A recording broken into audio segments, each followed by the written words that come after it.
শুরুতে জানিয়ে দেব ইসরায়েলকে লক্ষ্য করে ১০০ কাতিউষা রকেট ছুড়ল হিজবুল্লাহ। জানিয়ে দেব ১১ মার্কিন কর্মকর্তার বিরুদ্ধে নিষেধাজ্ঞা আরোপ করল ইরান। এদিকে গাজাবাসীর জন্য বড় হুমকি হয়ে দাঁড়িয়েছে অবিস্ফোরিত বোমা, বলছে জাতিসংঘ। জানিয়ে দেব আত্মহত্যার চেষ্টা করছে গাজায় আটক থাকা ইসরায়েলি বন্দীরা। সর্বশেষ জানিয়ে দেব যুক্তরাজ্যে আগামী বৃহস্পতিবার নির্বাচন, রেকর্ড ভাঙা জয়ের আশা করছে লেবার পার্টি।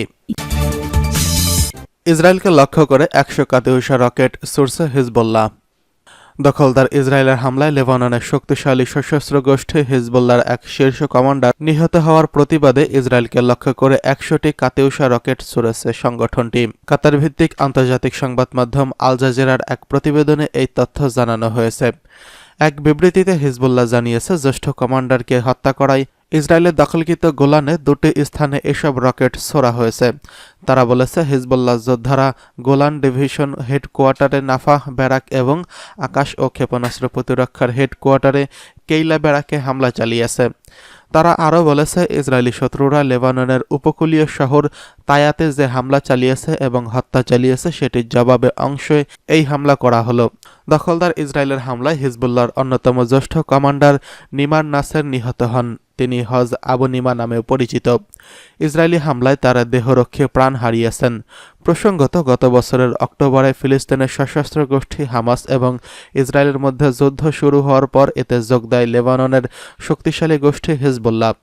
যুদ্ধের শুরুতে হিজবুল্লাহর হামলায় তীব্র কম থাকলেও গত কয়েক মাসে এটি বৃদ্ধি পেয়েছে। হামলা বাড়িয়ে দেওয়ায় হিজবুল্লাহর সঙ্গে পূর্ণমাত্রা যুদ্ধের হুমকি দিয়ে আসছে ইসরায়েল।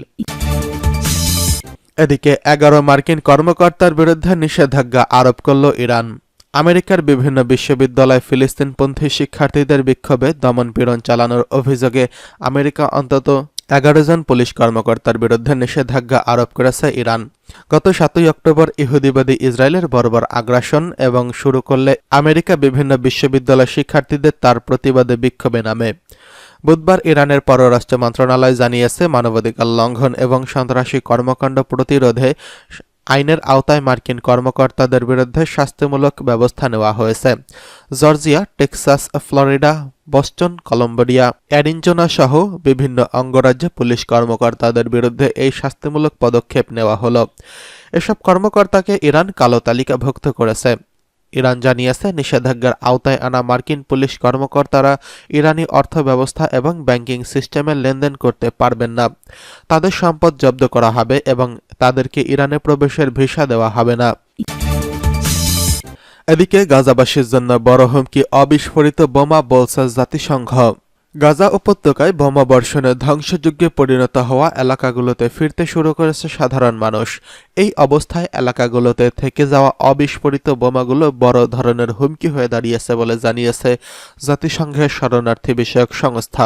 সামাজিক যোগাযোগ মাধ্যম এক্সের পোস্টে জাতিসংঘের relief and workers agency for Palestine refugees in the near east বলেছে, ধ্বংসস্তূপের মধ্যে প্রতিদিন ভয়ানক ঝুঁকির মুখোমুখি হচ্ছে শিশুরা। গাজার কোথাও নিরাপদ নয়। জাতিসংঘের মাইন অ্যাকশন সার্ভিসের মতে, গাজায় ৩৭ মিলিয়ন টনেরও বেশি ধ্বংসাবশেষের মধ্যে প্রায় ৮ লাখ টন অ্যাবস্টেশন, অন্যান্য দূষিত পদার্থ এবং অবিস্ফোরিত অস্ত্র রয়েছে। গোলাবারুদের অন্তত ১০% কাজ করতে ব্যর্থ হয়েছে। গত বছরের ৭ই অক্টোবর ইসরায়েলের দক্ষিণাঞ্চলীয় সীমান্তে হামাসের হামলায় ১,২০০ জন নিহত হন এবং ২ শতাধিক মানুষকে বন্দী করা হয়। এরপর গাজা উপত্যকায় ইসরায়েল যে হামলা শুরু করে তাতে রিপোর্টে লেখা হয়েছে ৩৭,৯৫৩ ফিলিস্তিনের মৃত্যু হয়েছে বলে জানিয়েছে গাজার স্বাস্থ্য কর্মকর্তারা। তাদের অধিকাংশই নারী ও শিশু। আহত হয়েছেন আরও ৮৭,২৬৬ জন। এছাড়া বহু সংখ্যক মানুষ ধ্বংসস্তূপের নিচে চাপা পড়ে আছে। এবার আত্মহত্যার চেষ্টা করছে গাজায় আটক ইসরায়েলি বন্দীরা। গাজায় আটক কিছু ইসরায়েলি বন্দী আত্মহত্যার চেষ্টা করেছে বলে জানিয়েছে ফিলিস্তিনের প্রতিরোধ আন্দোলন ইসলামিক জিহাদের সশস্ত্র শাখা আল কুদস ব্রিগেডের মুখপাত্র আবু হামজা। টেলিগ্রামের এক পোস্টে তিনি এই তথ্য জানিয়েছেন। আবু হামজা বলেছেন, বেশ কিছু ইসরায়েলি বন্দী আত্মহত্যার চেষ্টাও করেছেন। তাদের প্রতি ইসরায়েলি সরকারের অবহেলার কারণে তাদের এই আত্মঘাতী পথ বেছে নিয়েছেন। তিনি আরও বলেন, ব্রিগেডের ইউনিটগুলো থেকে তারা যথাযথ চিকিৎসা সেবা পাচ্ছে।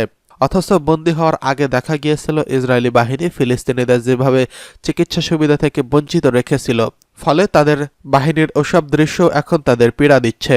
গত মাসে ইসরায়েলি বাহিনী 4 ইসরায়েলি বন্দীকে মুক্ত করার জন্য নুসৈরাত শরণার্থী শিবিরে 270 জনেরও বেশি ফিলিস্তিনিকে হত্যা করে। এছাড়া প্রায় 700 জনকে আহত করে।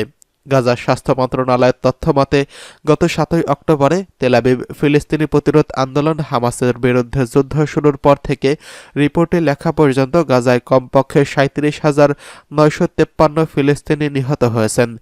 তাদের বেশিরভাগই নারী ও শিশু। এছাড়া আরও 87,266 জন আহত হয়েছেন। এদিকে যুক্তরাজ্যে বৃহস্পতিবার নির্বাচন, রেকর্ড ভাঙা জয়ের সম্ভাবনা লেবার পার্টির। বৃহস্পতিবার যুক্তরাজ্যে হতে যাচ্ছে পার্লামেন্ট নির্বাচন। এবারের নির্বাচনে কিয়ার স্টারমারের লেবার পার্টির রেকর্ড ভাঙা জয় পেতে যাচ্ছেন। এরই মধ্যে বিষয়টি স্বীকার করে নিয়েছে দীর্ঘ 14 বছরের ক্ষমতায় থাকা দল কনজারভেটিভ পার্টি। গণমাধ্যমের প্রতিবেদন থেকে জানা গেছে, এরই মধ্যে ভোট কেন্দ্রগুলোতে ভোটারদের জন্য খুলে দেওয়ার আগেই পরাজয় স্বীকার করে নিয়েছে কনজারভেটিভ পার্টি। নির্বাচন বিষয়ক যেসব জরিপ চালানো হয়েছে এতে দেখা গেছে মধ্য ডানপন্থী লেবার পার্টি নিরঙ্কুশ সংখ্যাগরিষ্ঠতা অর্জন করতে যাচ্ছে, যার মাধ্যমে প্রধানমন্ত্রীর চাবি যেতে যাচ্ছে কিয়ার স্টারমারের হাতে।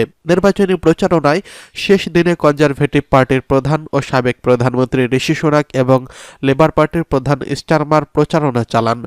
শেষ দিনের প্রচারণায় তারা তাদের অর্থনৈতিক বিষয়গুলো নিয়ে কথা বলেন। দুজনই দাবি করেন যদি তাদের প্রতিপক্ষ জয় পায় তাহলে অর্থনীতিতে বিরূপ প্রভাব পড়বে।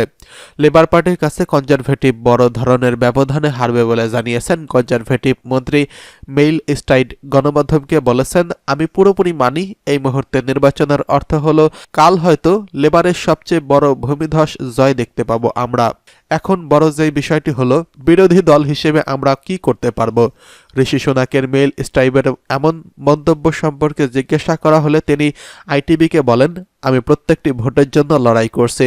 সার্ভেশনের নির্বাচনে দেখা গেছে পার্লামেন্টে 665টি আসনের মধ্যে অন্তত 484টি জয় পেয়েছে লেবার পার্টি, যা 1997 সালে টনি ব্লেয়ারের নেতৃত্বাধীন লেবারের 418টি আসনে জয়ের চেয়ে বেশি।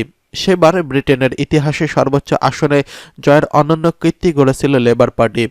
অপরদিকে কনজারভেটিভ পার্টি মাত্র 64টি আসনে জয় পাবে বলে জানিয়েছে সংস্থাটি। যদি এই ধারণা সঠিক হয় তাহলে 1834 সালে প্রতিষ্ঠিত হওয়া কনজারভেটিভ পার্টি তাদের ইতিহাসের সবচেয়ে কম আসনে জয় পাবে বলে লজ্জায় পড়বে। অন্যান্য নির্বাচনী পর্যবেক্ষক এবং সংস্থাগুলো জানিয়েছে লেবার পার্টি কম ব্যবধানে জিতবেন, তবে কনজারভেটিভরা আবারও জয় পাবে এমন কথা কেউই বলেনি।